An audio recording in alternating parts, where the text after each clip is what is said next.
Hello everyone, today we are checking out Suisei's Ikizama cover. Now, I've heard snippets of songs from Suisei, but this is my first time really just sitting down and hearing a complete piece from her, so I'm very excited to see what she's all about. I know she has an incredible voice. I know she's kind of known as one of those big singers of Hololive, so very excited to get into this. I've heard like snippets of her like big songs, like I believe Stellar and like Ghost, but we might still check those out because I don't think I've heard those songs in completion. But without further ado, we're listening to Ikizama, her cover that came out pretty recently. So without further ado, let's just jump right into things in 3, 2, 1, play.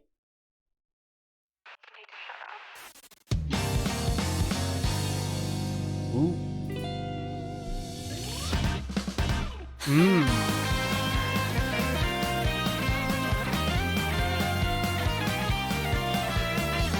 Nice. I like this. Oh, already we've got this frontal melody in the mix that's being matched very subtly by this very resounding bass. It sounds very acoustic, very well supporting. It's pretty subtle too. It's not overly high on the mix, and coming back, we got some little licks that sounded like a keyboard dissension that kind of matched up high.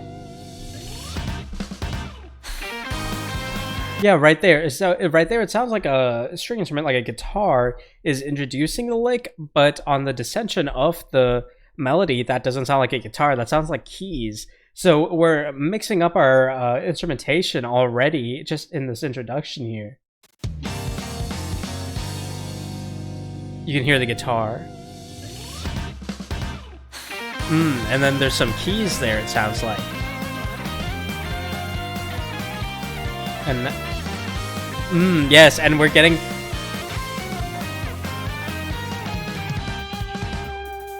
Yeah, every now and then we're getting a bit of keys again. Ooh, let me rewind a bit.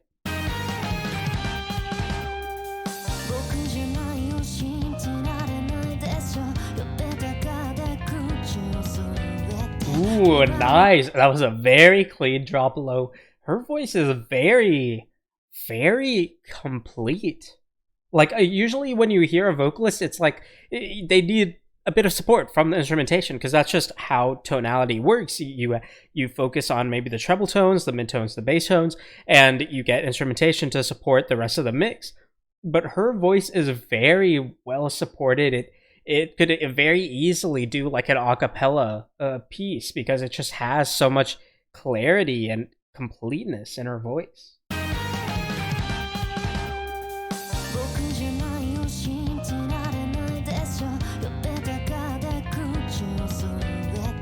Nice, and we're getting those keys again, emulating the guitar. It's a little difficult to tell, but it's still a very clear distinction between the guitar tones up high on the treble and the keys up high on the treble.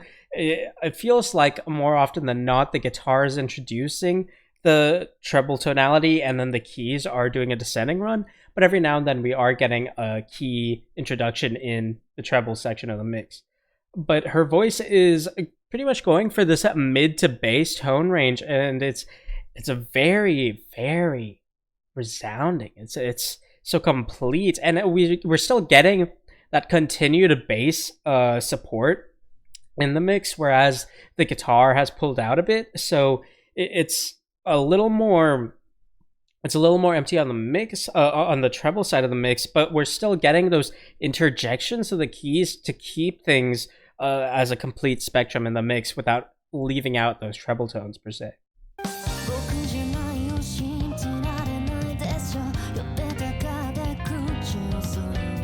Hi. Ooh, listen to that inflection she adds there. That adds so much more emotion, so much more flair to the lyrics. She easily could have kept that static and it would still sounded good, but she went for it. She went for that inflection there. Nice. Ooh. She tightened her voice there. She's playing with her voice quite a bit. She's adding a bit of inflection. She's tightening her voice up. It's very dynamic where it usually wouldn't be this dynamic in a vocal section like this. Usually it would be fairly static until we're really building up. But here it's very dynamic even for this introductory sequence.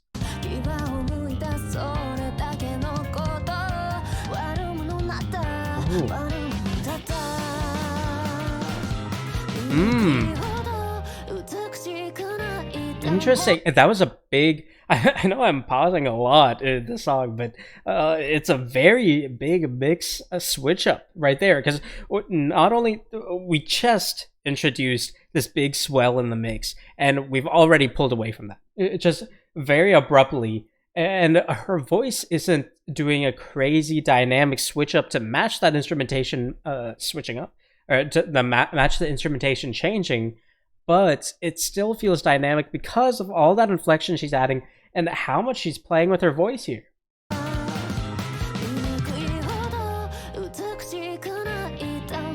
Nice.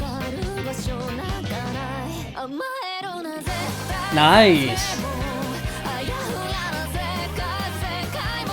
Nice, and now she's using more of her chest voice. You can hear that bit of more of that rock star voice. You hear a lot of people when they're getting a little more twang to their belting out vocals, like when they're I'm like mixing up my words. I'm getting very excited.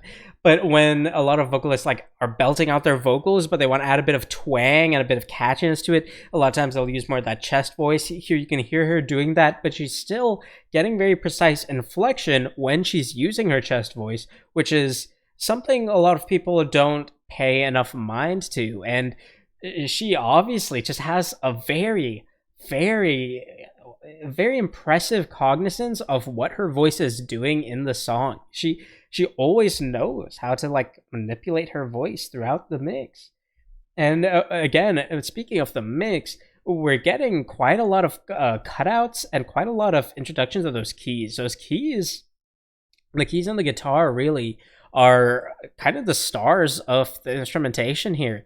We're getting a lot of just altering lines between those keys and that guitar. It's very smooth transitions, and it works super well.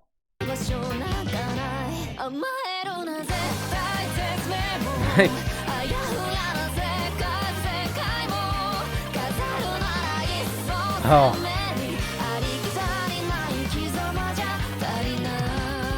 I like that, and using that swelling synth that we introduced with the swell of the mix at the very end, towards the end of that vocal segment. Now we're reintroducing that. We pulled away from that for a bit, and then we're reintroducing that towards the end of the vocal segment in a descension, in a decrescendo. And that kind of both opens up and closes out that big climatic vocal segment.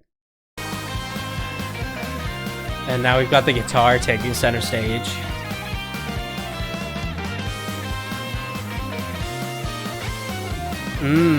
Nice. And the bass matched the emphasized notes of the guitar there. You could hear that bit of emphasis in the bass's intensity, and then you hear it kind of settle back down.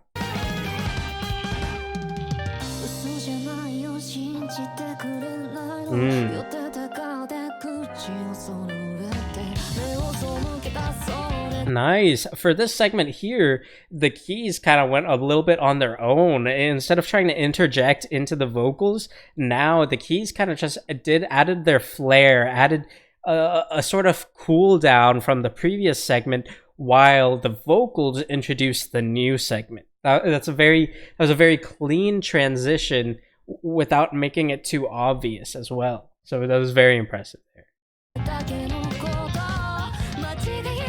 And we're getting some backing vocals now.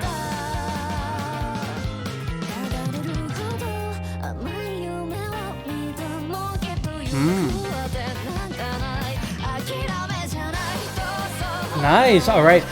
We were getting the backing vocals, then they pulled out, and now we're getting them back again.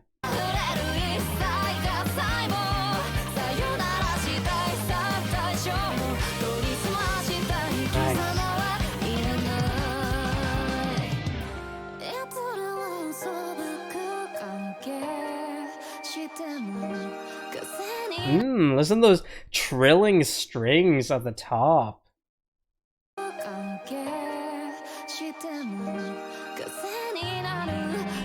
Nice. I like that. With the strings do that trill, her voice raises, and then we get that bass up high. It hits that up note up high on the bass. That is a wonderful, wonderful shift there. Let's go back a bit just to hear that again. Nice.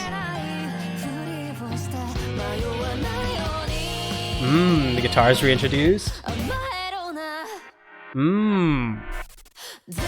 Nice. Good variation there. That bass is really nice. Ooh, I like that rhythm switch up. Ooh, nice.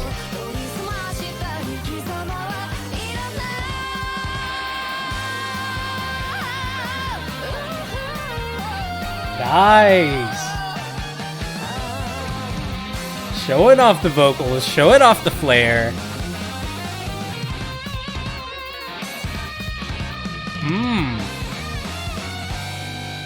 Ooh, a double stop bend on the guitar, followed by on almost tremolo picking.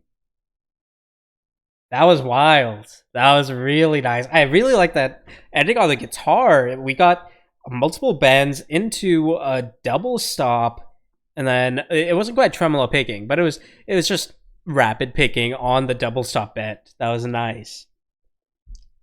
That was nice. I really, really like that. Man, you got to check out more from Suisei. that was wild.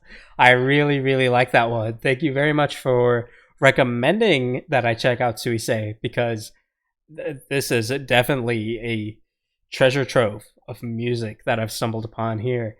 I am very, very impressed by not just the mix and the incredible instrumentation we got in this cover, but also those incredible vocals. That was excellent. I absolutely loved that. Thank you very much for watching, and as always, feel free to recommend anything else in the comment section below. Aside from that, I will see all of you next time. Thank you so much.